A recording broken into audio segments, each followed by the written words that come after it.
ॐ श्री वीरभद्राय नमः। हर हर महादेव।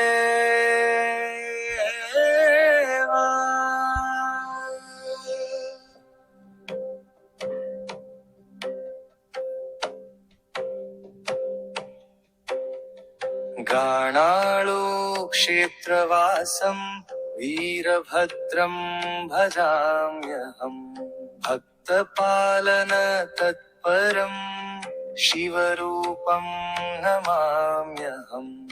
अर्कावत्या पुण्यतीरे सुवर्णमुखे सन्निधौ शैलवृक्षमध्यवर्तिं देवं वन्दे पुनः पुनः।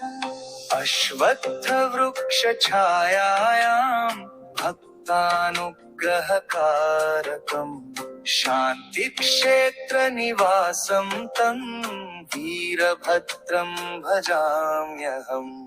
ॐ श्री वीरभद्राय नमः। हर हर महादेव।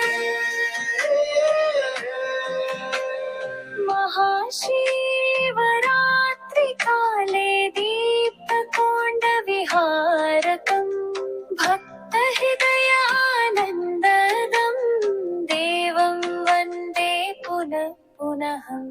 ॐ श्री वीरभद्राय नमः। हर हर हर महादेव। नागपुटस्य पृष्ठे तु निम्बवृक्षसुशोभितम् भक्तरक्षकरूपं तं कल्याणप्रदमाश्रये। ॐ श्री वीरभद्राय नमः। हर हर हर महादेव। गाणाळु क्षेत्रपालं तं भक्तानां जीवनाधारम्। ॐ